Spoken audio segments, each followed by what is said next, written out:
Welcome back to the Deep Share podcast. And I have with me Shane Newsome. What's up, Shane? What's up, everybody? Thanks for having me, Andy. Absolutely. I like to bring Shane on when the conversation will definitely gain from his presence. And I think this will be one of those conversations. A All while right. back, I was lucky enough to go on a wonderful podcast called the Melt Podcast. And I would love to introduce my friends, Chris and Hunter from the Melt Podcast to the Deep Share. What's going on, guys? It's Hello. it's going great. It's doing fantastic. Thank you so much for having us on. Absolutely. And I know we had a pretty fun conversation the last time we got together on your show. So I figured we'd have another one here for sure. Let's do it. So, for my audience that may not be familiar with your podcast, tell us a little bit about how you guys got started and tell us a little bit about yourselves. You want to go first? Or do you want to do it? Go for it. Okay. When was it? I guess 2018, 2019. summer of 2018. I was listening to a lot of, I was actually the main podcast I was listening to that it kind of pushed me in the direction of doing my own was the Duncan Trussell Family Hour. Likewise. Yeah. Me three. Cool. Well, what I liked about it is that he didn't trap himself to a certain kind of subject matter. So Mhm. he would have stand-up comics on. He would have other people I can't think of, chaos magicians, Satanists, like lots and lots and lots of different people who studied dreams, all kinds of people.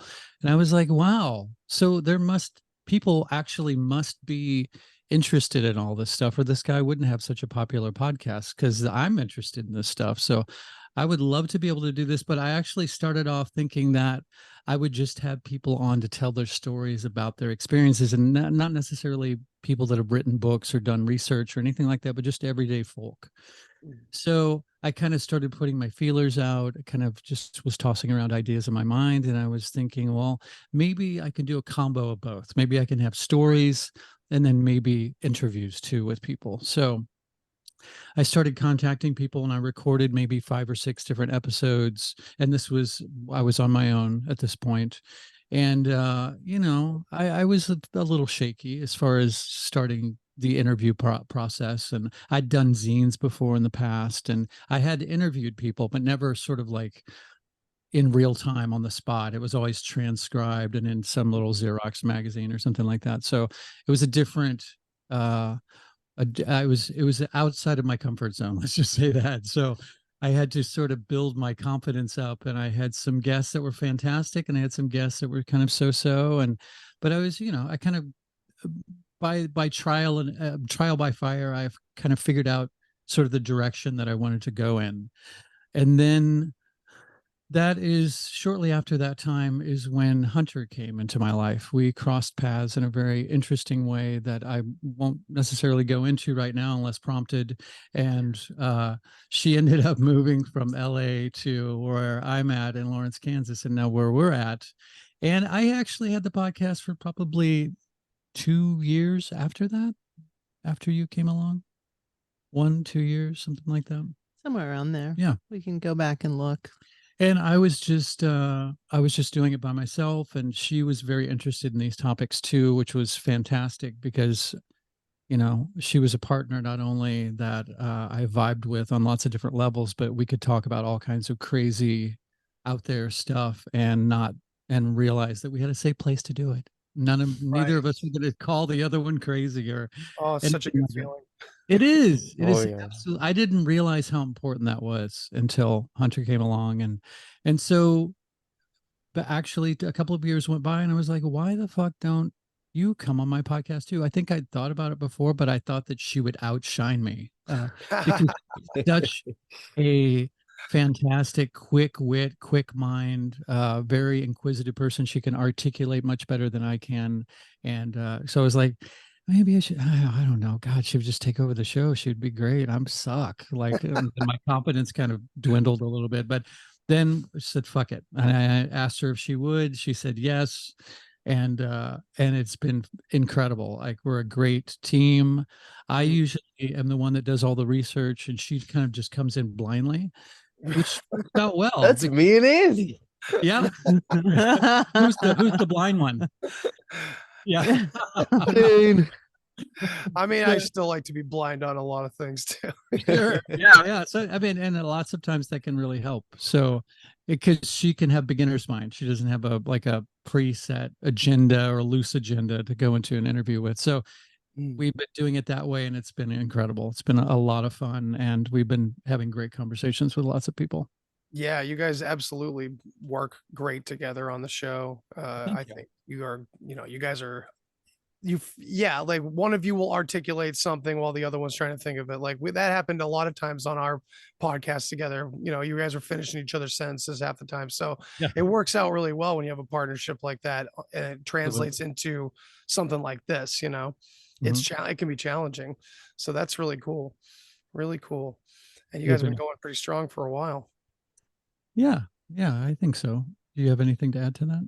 Well, before I met Chris, and I'm almost embarrassed to say this now that I co-host a podcast, but before I met Chris, I'd never even listened to a podcast. I didn't know what podcasts were. I knew nothing about them. I had a very weird childhood and growing up, and so I kind of grew up in the just in the conspiracy world. I cut my teeth on conspiracy from the time I was an infant. So that cool. world was very known to me, but I came from a world of secrets where you didn't really talk about this stuff with normies, or they can, with what we would consider the consensus reality. So I lived very much double life my whole childhood. And so when Chris and I got together and he was talking to people, I was like, there's going to be people at our door, and what if the fucking government comes and they're going to get us? And so because I had grown up in a world of secrets, and my grandfather helped start the NSA, and so I learned from a childhood you just don't talk about certain things. And so your mom was very paranoid too. My mom was incredibly paranoid, and she was a Rosicrucian, and she did all kinds of witchcraft and shit when I was a kid. And my father came from a witchy family on his mother's side, and so in my world you just didn't speak about these things. They just were part of you, who you were in the fabric of your family, but you didn't share this stuff with the public. And so when I got into the Carlos Castaneda world, again, it's a world of secrets and double lives and living more than one identity. And so that was very comfortable for me. And I remember kind of observing Chris and having these amazing conversations with people and thinking, is our phone going to get tapped? Like, are we following us? Is our phone going to get more tapped? Yeah, exactly. How many more lists are we going to be on? So I feel like that was where I was maybe a little bit more hesitant to dive into the general public and kind of put myself out there in that way. And he had Tracy Twyman on his show. He was the last person to interview Tracy before she died. And so again, I'm one of these people that I was like, what is that going to bring attention to us? Is that a bad thing? We have kids that from Chris's previous relationship. So I had concerns, but a few years in, I was like, okay, well, nothing seems to really be happening. Our tires aren't getting slashed. We're not really being extra followed or anything. So, okay, this is cool. No voice to skull technology. Yeah. Well, there's always that. That's all to some degree or the other, the headaches, the voice of God stuff. But I just love it. I love his curious mind, and the people that he is interested in are people that I have always wanted to talk to. And the fact that he has such bravery and courage to reach out to people where I'm just like, this person's never going to write me back. So why I waste my time to send them an email because they're never going to write me back. And he gets responses from really incredible people. And so we've had some great people on the show. And I totally approach it from beginner's mind. So he's like the professor and he does all the research and notes, and I'm just like, you're lucky if I've showered. I just basically show up and I'm like, okay, so who are we talking to? What's this about? Like, what are we doing? And I think initially he would kind of try to nudge me toward doing research. And I said, what I don't want is ask the same question that someone's been asked 50 fucking times. I don't want to be that person. So I'm the person who's like, are you happy? Like, how does this affect your family? Or, you know, and I ask weird questions to remarkable people. And so it kind of, we balance each other out in that way. So the stuff that people want to hear, they get to hear from Chris. And then they get this other weird side of someone that maybe no one's ever asked that question before. So That's excellent. That's really good. did we I get the mean, job, Shane? I think Hired? so. Oh, absolutely. Andy, are we hired? Absolutely. Yeah, definitely. Yeah, I'm not even sure what we should start off with here, but I'm just really glad to talk to you guys again. And I think, yeah, the what you're describing is a really good way to approach it. I mean, you have kind of two different perspectives working at the same time, and that's a good way to do it, you know? Sure. So I know that we connected particularly over a lot of our psychedelic notions and experiences and things like that. And yeah, I personally have come a long way in the world of psychedelics and like who my heroes were and still might be or not anymore, you know, and we touched on that a little bit. I was just curious what your take on the, you know, the modern push for psychedelics and the medical industry and what's going on. And it seems like it's manufactured in a way that us crazy conspiracy theorists don't really like usually. And I know we touched on this before in our previous encounter, but yeah, I'm just curious what your thoughts are on that. Well, quickly, I feel like I'm having a psychedelic experience looking at Shane's background. I feel like I'm You have already no idea how many tripping. times we have that reaction. I feel like you're gonna give people flashbacks. It's awesome. Well, it's to me, a flashback is just a Tuesday. Like that's just kind of a normal state that I'm in. So if I stare at that too long, I start to go smoke into enough of an this. altered state. Yeah, Oh my God. that everlasting control. Yeah, exactly. Well, you know, I am in the uh psychological world right now. I'm studying to be a clinical psychologist, and I've seen this push in the past few years for psychedelics. And Mm, it seems you know, in some regards, I think what's great about it is that it's bringing plant medicine into a conversation that perhaps has been fringe or seemed fringe for many, many decades. mm. So, in that regard, I think it's great. Do I think everyone should be on psilocybin all the time? Absolutely fucking not. Someone's got to make the roads. Someone's got to keep the infrastructure going. I think that there are people who are capable of handling psychedelics, and there are people that are not. I don't think you should give them to infants. I don't think you should give them to children. I think that there are very specific controlled situations where it's okay for the elderly to take them, people who are getting at end of life, who maybe have cancer or other diseases, that they need to kind of handle that transition. So yes, I think that psychedelics have a place in our culture. Do I think that the government needs to have a hand in that and needs to synthesize plant medicines? Absolutely not. I think if big pharma gets involved, it's putting the kibosh on something that should be coming from someone's garden, coming from, you know, a cow patty in your paddock, you know, something, it's an organic substance that needs to remain in that state. I totally agree. 100%. Chris, how do you feel, man?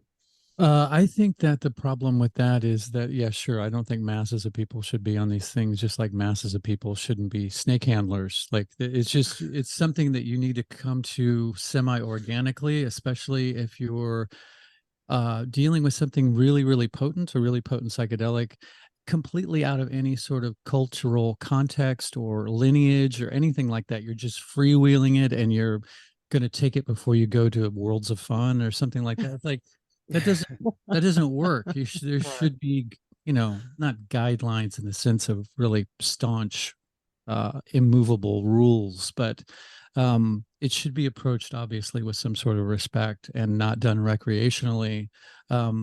So yeah, I mean, I think that's a good reason that magical organizations are probably better left obscure and small, is because not everybody should have access to, not just shouldn't have access to it, but shouldn't partake of it, like, like you're in a shopping mall and you just happen to come across the store that sells mushrooms. Like, Mm, well, I never thought about doing that, Nancy. What do you think? Let's do it. Let's do that. right. Yeah, yeah. It's like, Yeah. that's not how you should approach something like that, because you have to be grounded first and foremost. You should take the time to do the research as to what it is that you're getting into, or maybe the history of what it is that you're wanting to take, and Mm, just do it as mindfully as possible. So I think if when things are legalized or at least decriminalized, it's too easy to take it for granted and to just do it on a whim. mhm. And that may work for some Something people. of this magnitude, especially. Yeah. Yeah, Uh, for sure. if we're going this angle, sorry to interrupt, I No, go would say for it. the same thing about edible cannabis. For Yeah. sure. It Absolutely. can be extremely psychedelic. And for Absolutely. somebody who's never, consumed cannabis before, and somebody's like, yeah, eat the whole bag, 100 Yes, milligrams. Yeah. It's like, exactly. Yeah. Right. I Yeah. think It that seems I that it think could that be the most advanced form of medicine because it's the most ancient as well. But like, let's just frame it in our context where it's like the most advanced thing. It seems to be solving a lot of problems, yet it's coming into our culture, almost being pushed, it seems, in a lot of ways, irresponsibly sometimes, towards the most irresponsible form of culture we've ever had, which has Mhm. seemingly been programmed to be very childlike and Mhm. yeah, I don't know if there's a question in there, but go ahead. I cut you off. no, not at all. I think that uh I would put the caveat that I think they can be used recreationally. I think that some of my finest, greatest moments have been using recreational psychedelics. I don't think you can get addicted to psychedelics. I think that's pretty well been proven. Right. Uh, but I think that reading other people's experiences, and this is from my perspective, I think that's dangerous. I don't think the plant either accepts you or it doesn't accept you. And I think when you go in with a file that's like, okay, this is the cannabis file or this is the psilocybin file, and then you're kind of prepped for that experience, then you are already kind of writing what the story is of that uh substance. And sometimes I think it's better, again, and this is maybe just how I roll, the beginner's mind of just allowing that substance to go inside your body and seeing if that accepts you or you accept it. Because I do think that there's a symbiotic relationship there.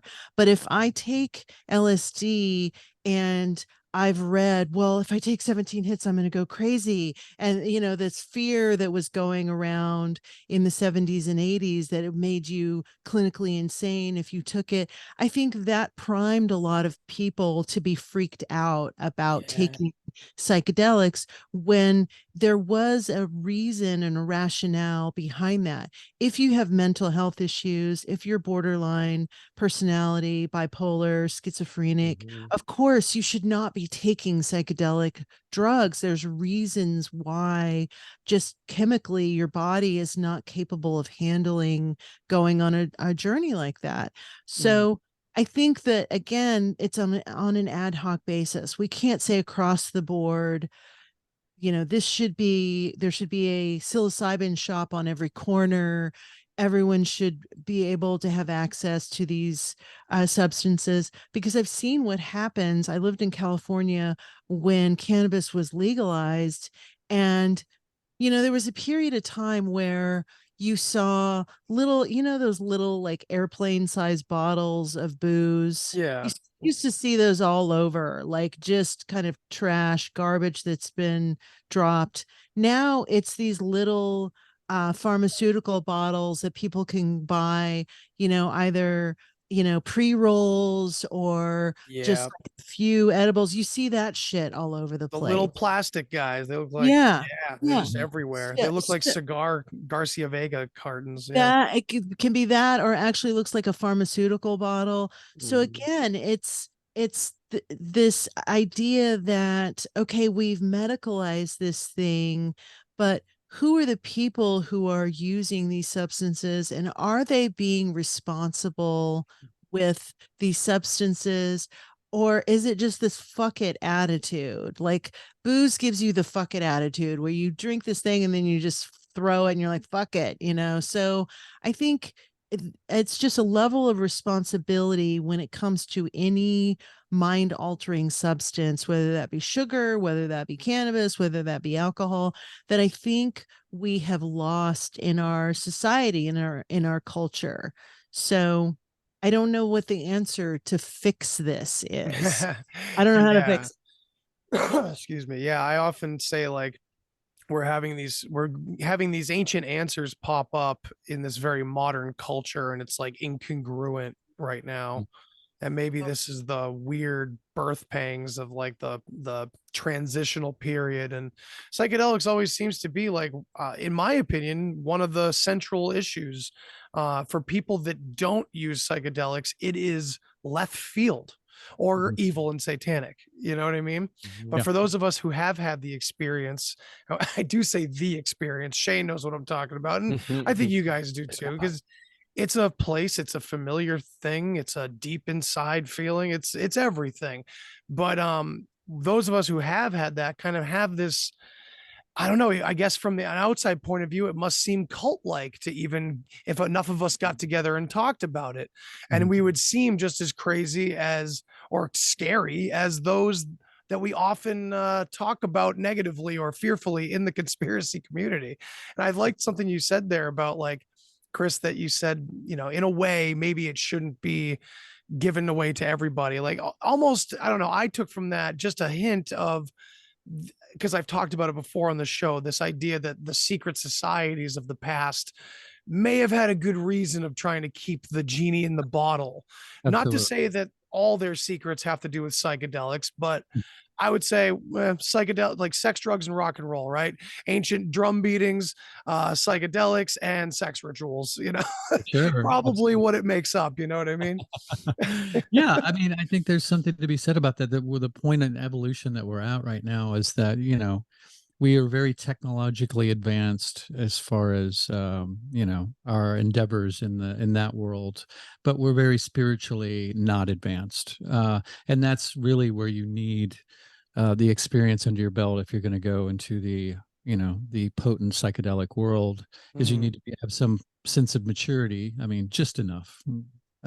Playfulness obviously is important too, but like it's like monkeys with atomic bombs. Like you really need to. And I think, I mean, before all of Really this good stuff analogy. yeah, I Yeah. think before all this stuff became legal, I think all of this stuff was easy enough to get as it is. I think the right amount of people were able to have the right amount of connections, and nobody really had problems getting the stuff that they wanted. And so availability wise, it'll make it easier, but will it make it easier for people who really are dedicated and knew where to get it in the first place, or is it going to make it easy Mhm. for people to just, as we were talking about earlier, haphazardly, spontaneously stumble into a store and go, I'm going to do a really high amount of this high octane psychedelic just on a whim, Right. like, And also, what does it say like because when you frame it like that, it almost feels like the only reason to make it legal is so we don't get in trouble by mom yeah, and dad. exactly. Like that's a disturbing thought to think that like but it's true. I don't know. You painted an interesting picture there, real quick. I feel the same way about protesting. You know, you're walking through the street. What are you doing? You're just in the living room, jumping up and down at mom washing the dishes, like trying to get her to pay attention to you. Exactly. Like you're begging for approval. You know. Yeah, no, and that's maybe the wrong channel to go through. Just do Yeah. your own thing and just maybe concentrate more on not getting caught as opposed to asking permission, because you know what mom and dad's gonna say. Fuck them, you know. Mm. Damn, I fucking also straight. think That's what I that was gonna say. I think also the way that these things have been introduced in the past 60, 70, 80 years, that those are the concerns for me. You know, when you have the Nazis doing research with psychedelics, you have the United States government doing research with psychedelics, you know, all of these projects and programs happening with the government, with, you know, world governments.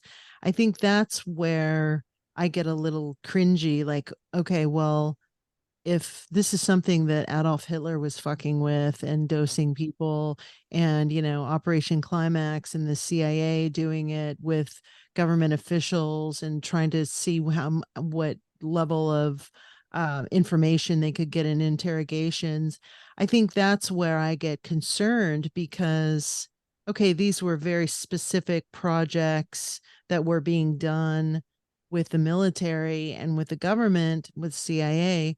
Now we're going to have a shop on the corner that has psychedelics, has cannabis that is probably 10 times as strong as the cannabis was in the 70s. You know, in the 70s, you're talking maybe 7 to 10% THC. And now you can get shatter that's like 98% THC. And I had an edible when I was living in California. I got I got into my car and I lived in Inglewood and I was driving from the San Fernando Valley.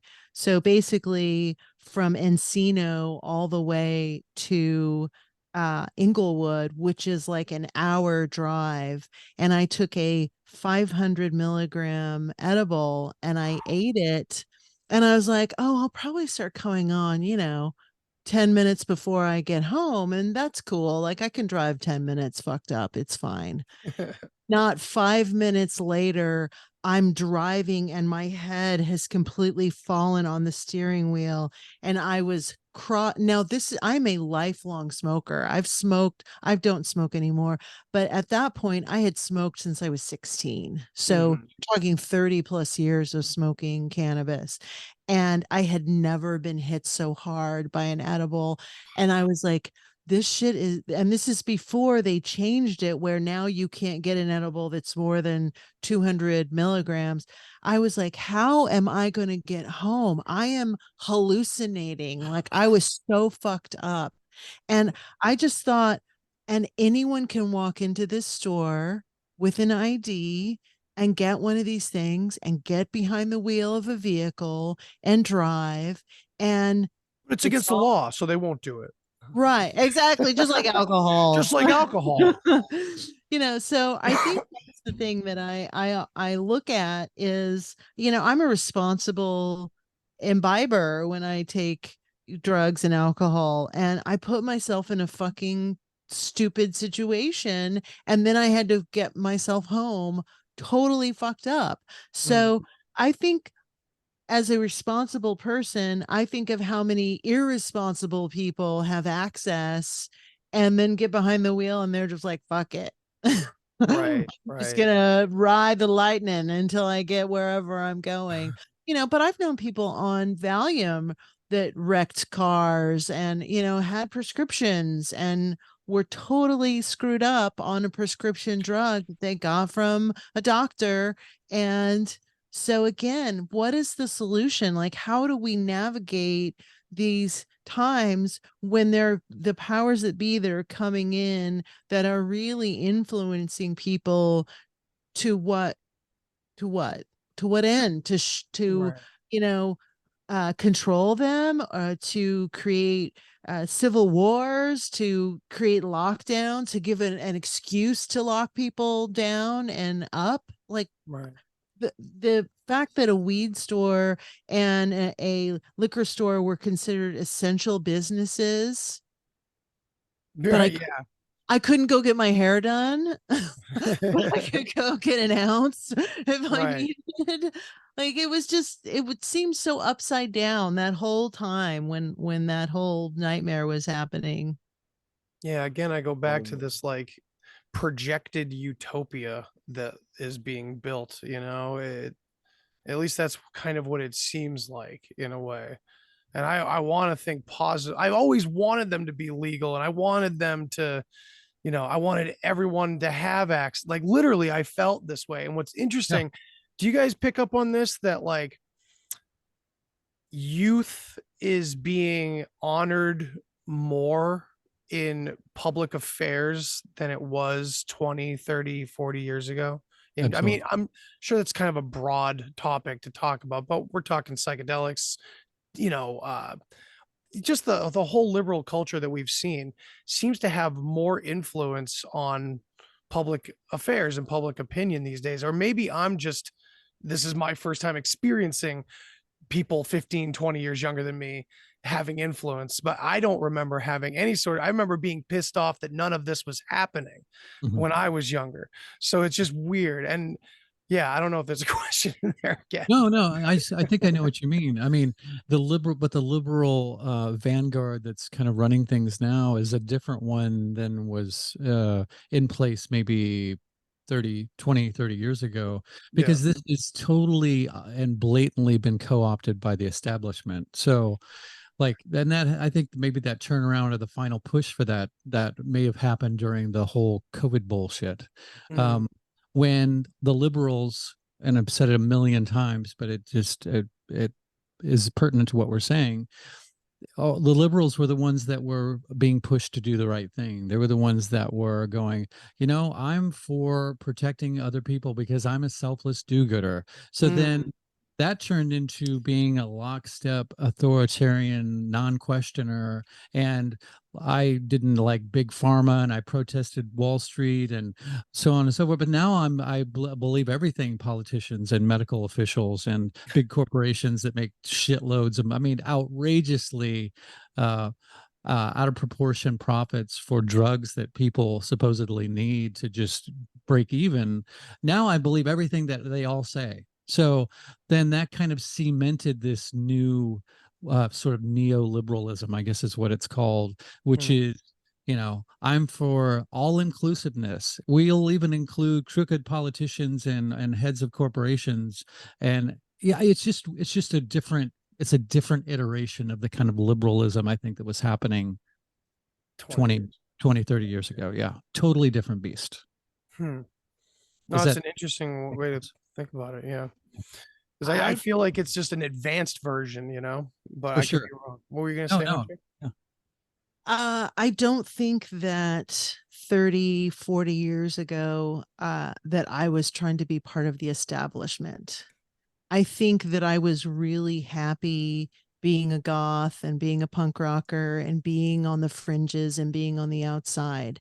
I feel like I was able to do more when I didn't try to fit in. Um, I know I had more sex. I know I did more drugs. I know I traveled more. I had a fuckload of fun. And now, statistically, when you look at people of the same age that I'm talking about, they are having less sex. They are not traveling. They are not having any experiences in what we would call the default world, like out face to face. It's all virtual, it's all on the computer.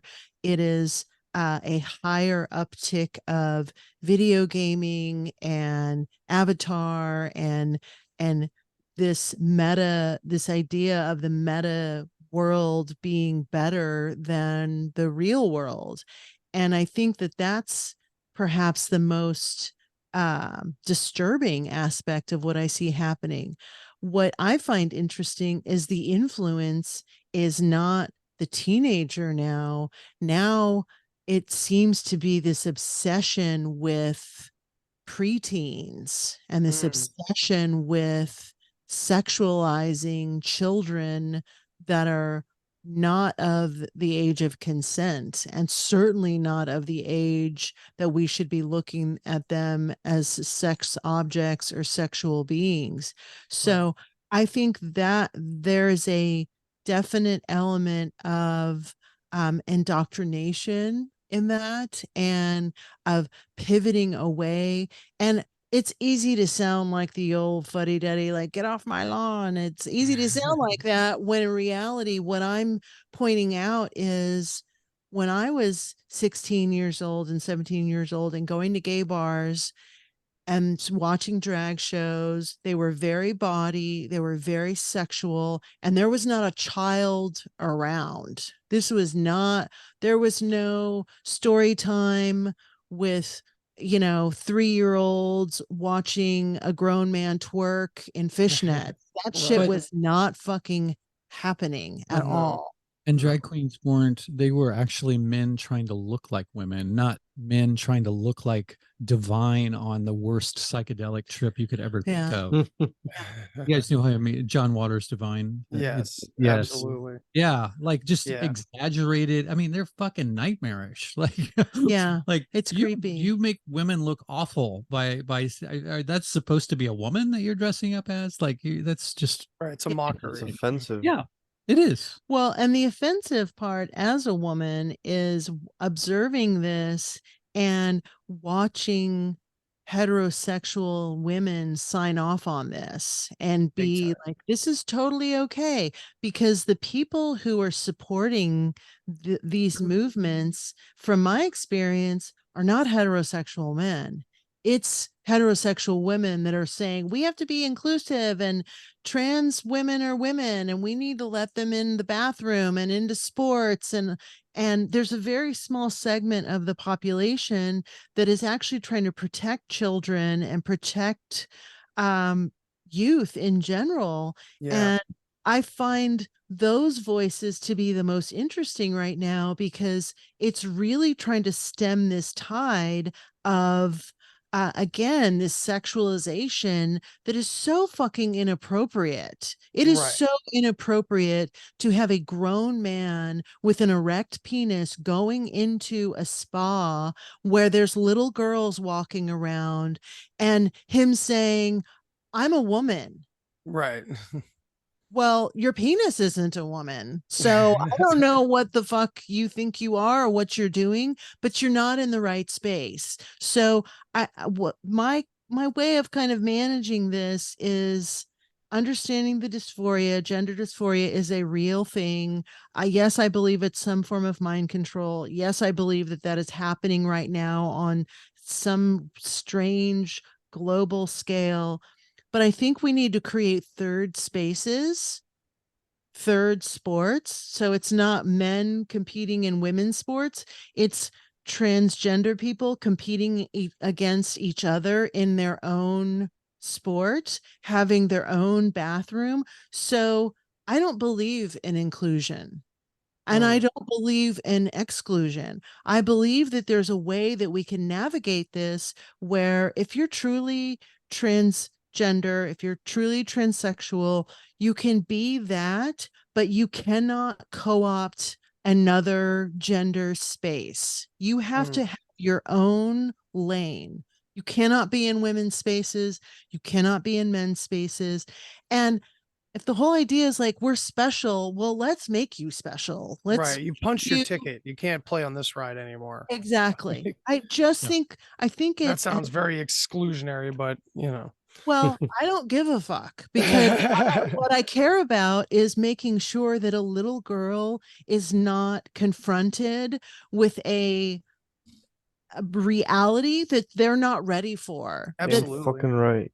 it's Vice our versa, job yeah. to protect children as Yes. adults. It's our job. It's not our job to make someone else feel anything. I can't make you feel happy, sad, bad. I can't. But this whole movement is, well, this makes me feel uncomfortable, and this makes me feel, and you're excluding me, and so I feel this. Well, own your feelings. Right. Exactly. It's the opposite of a spiritual Yeah. movement, to be honest. I mean, Exactly. and a lot Yeah. of it's mixed in with quote unquote new age. I see these things slowly coming together, like being pushed Yeah. together, all these different Yeah. topics being pushed and merged. And it's like, well, it's interesting because it's the polar opposite of what you're supposed to do as spiritual growth. It's the opposite of looking within. They're literally just ignoring anything within. And I just to before I forget, when I came out of psychedelics initially without any guidance, just my own mind with what I had experienced, I started getting into this mentality over time that a very good friend of mine was able to kind of pull me out of a little bit. And it was this thing where he basically took me aside and was like, you're so busy saying how this and this and that and this and that are all the same on some level that you're forgetting that on this level, they're all individual things. They're all different. Like you're forgetting this whole self similarity thing is ruining the individuation of all things as well. Like you're getting to the end of the whole thing without appreciating what everything individually is. And that just floored me. And I've of course remembered it for 20 Wow, years yeah. now. And I'm wondering, let's get real meta here.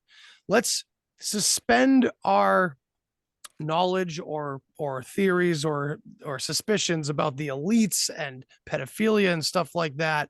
And let's keep in mind the secret societies that run things and where they go back to and what the psychologies were back then. And we know that these sacred plant medicines were being used then too. Are they trying to do away with duality? Are they trying to kind of project that immature view that everything's the same? Ageism doesn't matter. This does no discernment is important anymore. I don't know. It's just a weird thought that keeps nagging at me because all these things they're doing, while they have their independent motives and we think it's satanic or this or that, from a broader standpoint, is something broader going on in a very a psychedelic conscious sort of way, from an ego point of view almost. I don't know. That sounded like a lot of word salad, but what do you think? What do you think? I got a great dressing to put on top of all that. No.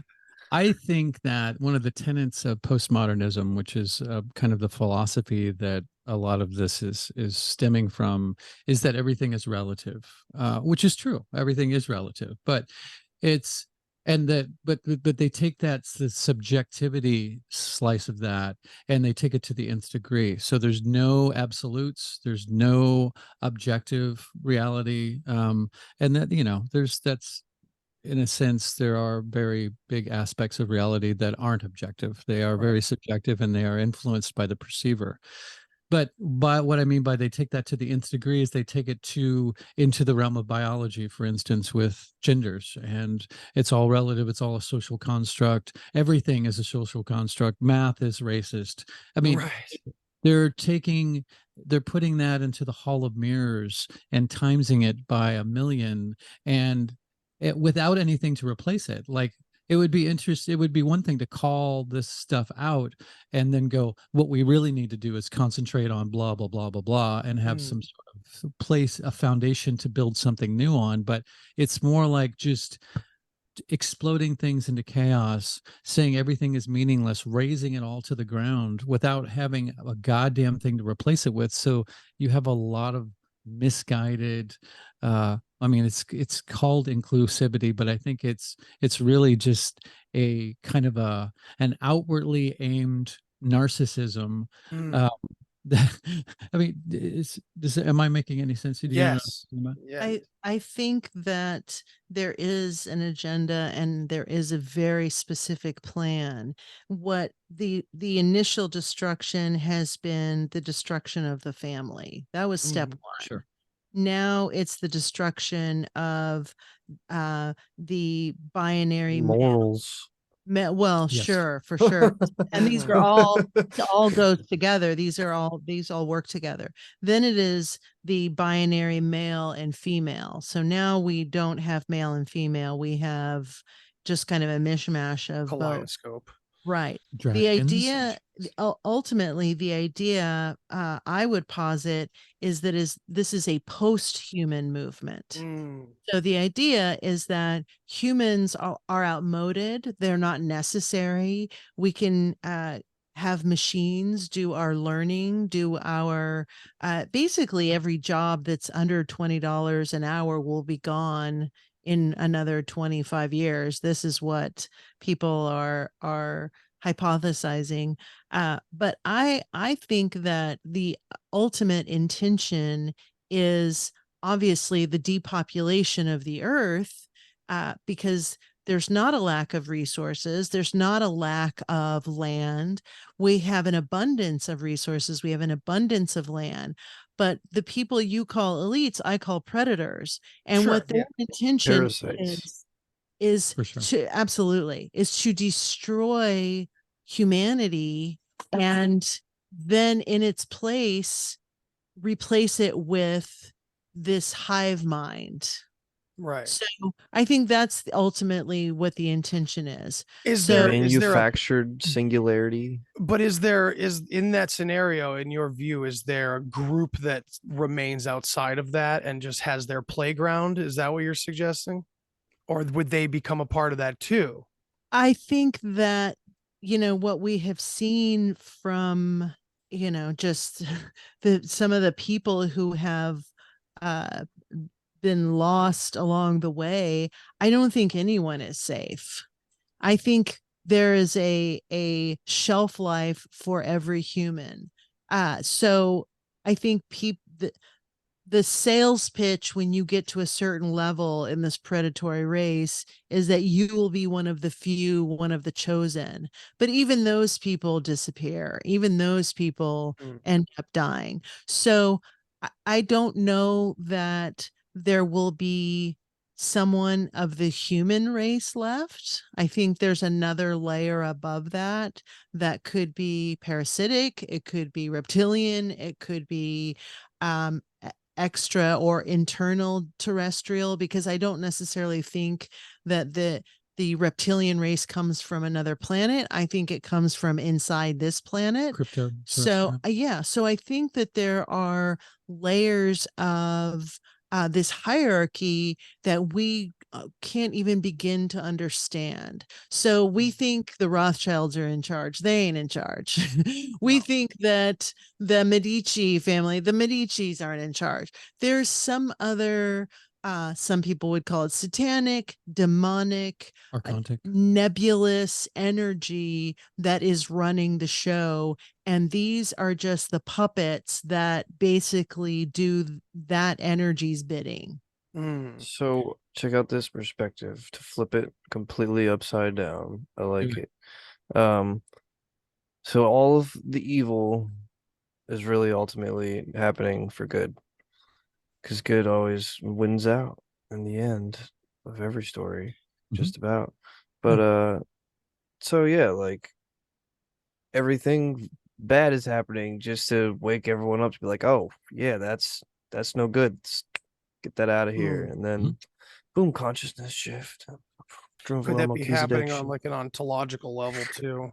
Like we're part of a big picture that's beautiful, but in the details, there's all these fiery areas and stuff like that. You know, and we're getting close to our little red button here, Shane. Shane and I have this red button when we've reached the psychedelic end of the spiral, where it's suddenly everything is I, and I is everything, and Brahman is the world.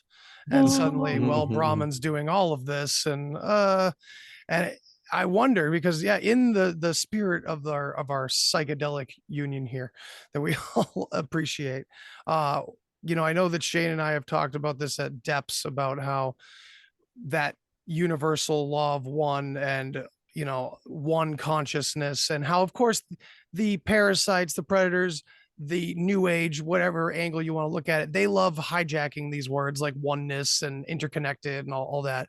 But of course, that's only because it works, because there's a reality to those things as well. And I'm curious, like, where do these reptilians, elites, parasites with their master plan to destroy and who wants this robot to take over unless there's someone on the outside, like living a playboy life, benefiting from a slave race or a robotic hive mind to serve them or something. I don't know, but where does that all fit into the idea of possibly that all of this is one consciousness? Possibly, I don't know if you subscribe to that. Anyway, I'm just saying that that's a powerful and very ancient idea, and so I'm curious what your thoughts might be, how that plays into it. Do you know how to apprehend that? Sure. I figured you did. I'm putting something together, so I'm doing. I think that there is, if you look at the yin and the yang, and this is so pedestrian to say this because it's so simplistic, but if you look at the totality of this symbology, there is a little bit of black in the white, and there's a little bit of white in the black. So from a very rudimentary perspective, you cannot know good unless you know evil. You have to have that. That is part of the karmic balance and the karmic dance. I think that we have gone so far out of balance and out of that dance that there will be some rejiggering or recalibration to even things out. Ultimately, if these fuckers wanted us dead, we'd all be dead. Right. If they wanted to drop a nuke, that would have happened already. But there is something that is preventing these things. That is thwarting their plans. What I have found interesting in the past 3 years was I was so fascinated at how compliant people were. Yeah. When it came to the masking, when it came to the lockdown, when it came to shutting people up because of the brainwashing mechanism of how this all started. You don't want to kill grandma. Right. You don't want to kill grandma. And if you go outside, you're going to kill grandma. If you don't wear a mask, you're going to. Well, my grandma was a fucking demon. And I was okay with my grandma. My grandma is dead, thank God. But that didn't work for me. So when that whole thing started, I was like, are people really buying this bullshit? Right. This whole they don't care about they don't care about the elderly. Like it was so insane that worked for the average person. Yeah. Because what they're trying to appeal to is your sense of goodness, your sense of righteousness, of wanting to do the right thing, of being a decent human, as Chris said. So that was the trick. That was the slippery slope that they used to get into people's psyches, and it worked. And I think when all of this happened, what really concretized my relationship with Chris was that he was like, this is all bullshit. Like, yeah. I can't believe people are doing this. And I was like, thank God I'm not the only person that sees this, and that my partner understands this fucking insanity. Yeah. Because had he not, then it becomes Stepford Wives, where you're like, okay, everyone is a robot, everyone buys this bullshit, and I'm the only one who's awake. So I think it solidified our relationship because we understood kind of what was going on. And I think that it's what you're saying, Shane. Enough people woke up that needed to be kind of knocked off the fence. Like they were the people who were like, yeah, the government's bullshit, but I'm going to keep my mouth shut, and I need to keep my benefits, and I need to keep my job. So I'm not going to stir it up too much. But when it came down to, but am I going to get this jab? Am I going to do this to keep my job? There's a lot of people who are pissed because they ended up doing it. Yeah. So I think those people who have lost people, who just died suddenly, I think those are the people that are really becoming more engaged. Yeah, absolutely. Yeah, it's like a whole new wave, perhaps. Such a dangerous thing too. Oh, go ahead, Chris. Yeah, please. You were putting something together. Speaking to what Shane was saying about this good or all of this bad stuff pushing people into some sort of a more aware state, I think that there's something totally to that. I think that all of this, I mean, I think the Hindus called it yugas, and we're in the Kali Yuga now. And I think there's cycles of, I want to say 26,000 years, maybe it's 6,000 years. I don't recall the figures. 26. Okay. And we're drawing near the end of that. And which I think one of the symptoms of that is some wild pendulum swinging back and forth. And we're seeing a lot of that shit right now. But it's weird. It almost sometimes seems like there's two pendulums. Like one is swinging further to the darkness and one is swinging further to the lightness. But maybe that's just the same one going back and forth. I don't know. Maybe it's getting quicker. Maybe it's getting quicker. But I think that the natural order of the universe is to find balance, because harmony, I mean, you look in nature, harmony is how it works until, you know, the wolf eats the rabbit or whatever. It's not so harmonious for the rabbit. But anything that's disharmonious from a grander point of view ends up being harmonious once again to a greater scale, right? Yes. Yeah, which is what I was going to get at. Oh, the sorry. farther you zoom, no, not at all. The farther you zoom out, the more I think it makes some sort of sense, because we're very, very close to the subject matter, which is our lives and things that are happening in our lives and our families and communities' lives, and this planet, for instance, or realm, whatever you want to call it. So I think it's easy to get lost in that, because we're in the middle of the weird abstract Hieronymus Bosch painting that seems like it's been going on forever and it's going to go on forever more. But I think the farther away you get out, the more you can probably see that there's something else happening, and it is finding the equilibrium that will eventually get us to a place where the pendulum is more in the middle and there is more harmony. Although, you know, then there are people, a lot of Eastern philosophy will point you in the direction that you need dualism, that you need conflict and to grow and to push you and to do. So I don't know if there's an escape out of that. I don't know if the physical realm is the place where you work dualistic stuff like that out, and then you graduate or finally say, fuck it, I'm done with this, and then you go somewhere else. I'm not sure how that works. Do you guys have any thoughts on that? Well, then you have the deeper Buddhist aspect of that. It's just all a mirror. Well, and we don't know what agreement that rabbit made with the wolf. Yes. See, that from a karmic perspective, we can say, oh, poor rabbit, but maybe that's part of that rabbit's karma to be reincarnated into another being. And so it made the agreement with the wolf to be eaten. And maybe what we have to shift is our judgment of these things. Yes. For sure. And if you look at all of these like suits that we're temporarily wearing and we're playing different roles and we're coming back and we're switching and so on and so forth, then that rabbit is just a flash in the pan. Something will get the wolf, the moose will get the wolf, or, you know, it's just a chain reaction. It's again, a bigger picture, and there's tons of moving parts. And sometimes it's really hard to see from our finite point of view. And this is the hardest. Oh, go ahead, Shane. My perspective on it, I'll just give you my whole perspective on existence. You know, I think, you know, duality and singularity are both happening at the same time. I think everything that ever happened, ever will happen, ever could happen is all happening right now. So, you know, Big Bang, if you want to call it, it's like, boom, it's happening. Every single instant is the reason why duality starts. So yeah, everything in between, basically everything you just said. Yeah. It's all a manifestation.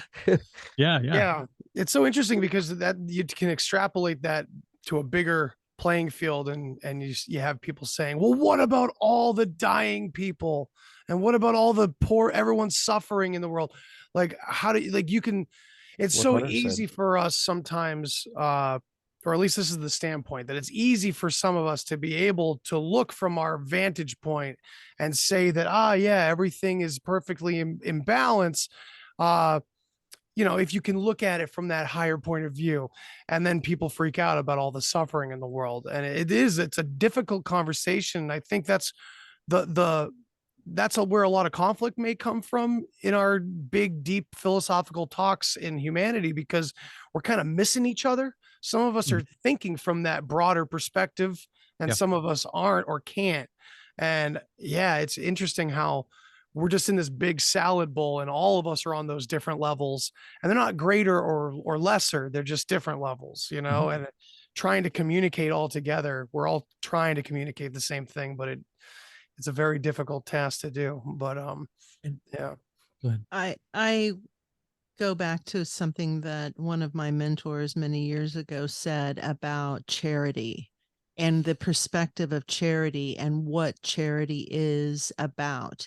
And so much of the aspect of charity has to do with the onlooker. So much of that is the ego. Yeah. Like, I'm a good person. I donated to Red Cross when there was a hurricane and I gave money. And so then I'm going to put that on social media so everyone knows that I'm good because I have to prove that to the world.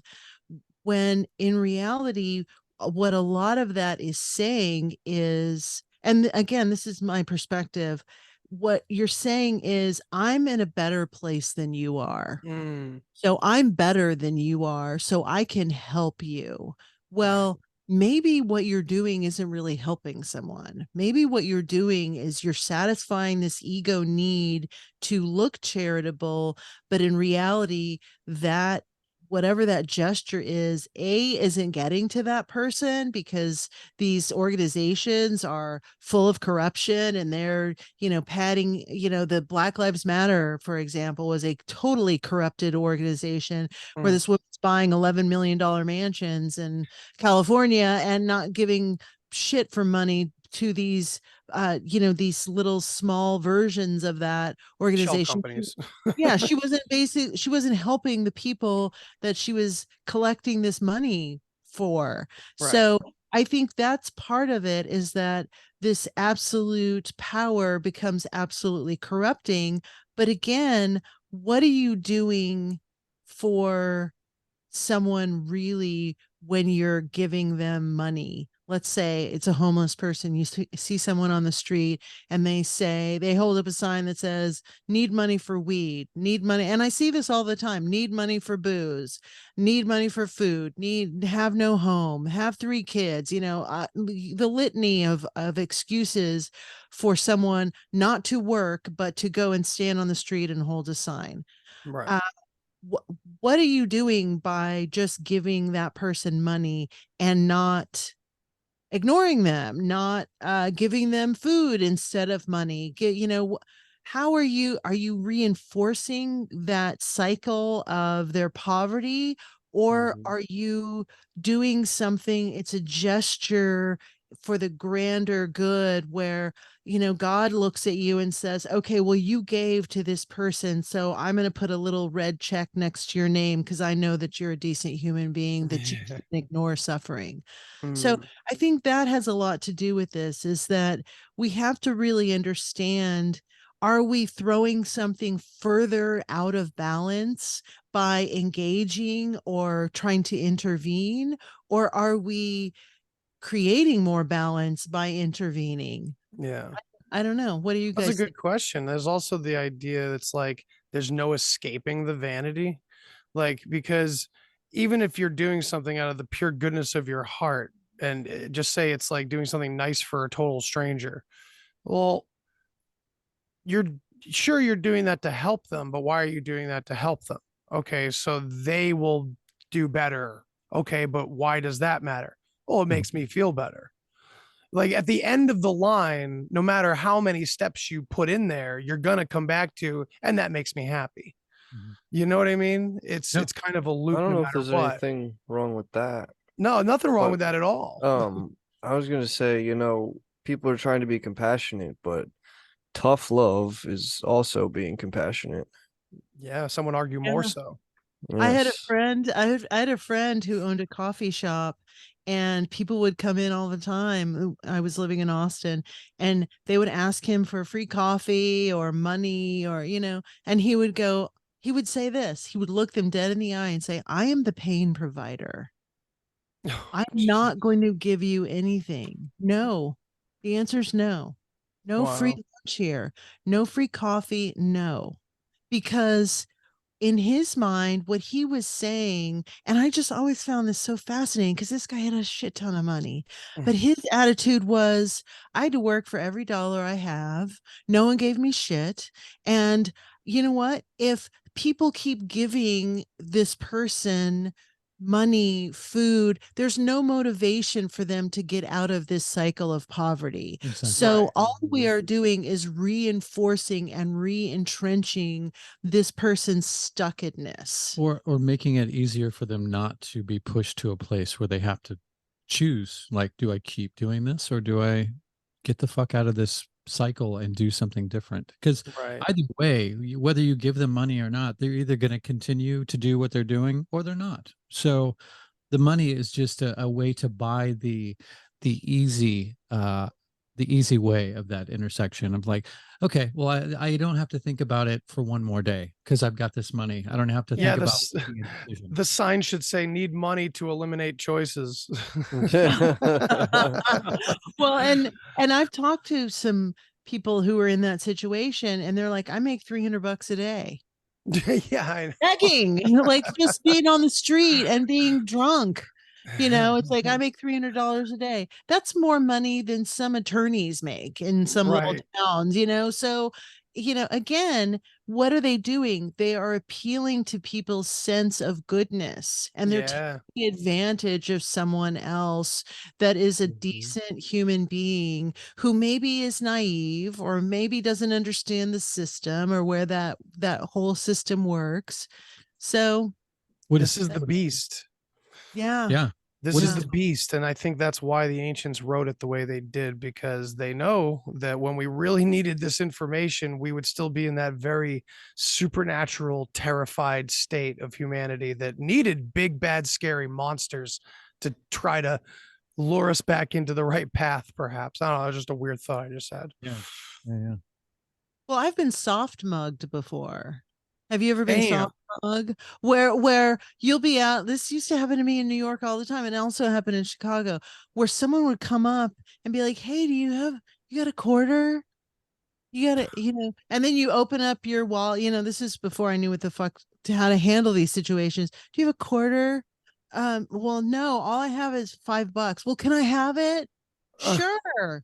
And then, hey, but you have more than $5. I'm really hungry. Like, and I need to play. And if I had $50, then I could get a hotel for tonight. Oh, man. Like basically giving all of my money away because this person goes, oh, here's a mark. Someone I can take advantage Yes. of who maybe thinks I might punch them if they say no. So she's just going to go Sounds ahead very and biblical. soft mugging. It happens. Wow. Yeah. It sounds like a scam. It sounds like It totally is. it just to take that on like a bigger fractal level, and you're just talking about the government. Gypsies. Right. Yeah. They do that all the time and then drive away in a Mercedes. I'm like, you Right. Oh man. Well, this has been really awesome having you guys on, and I appreciate your perspectives on all this stuff. I really do. And before I let you go, please let my audience know where they can find you. The easiest place to go would be themeltpodcast.net. And pretty much the top menu there is where you can find most of the places that we're at.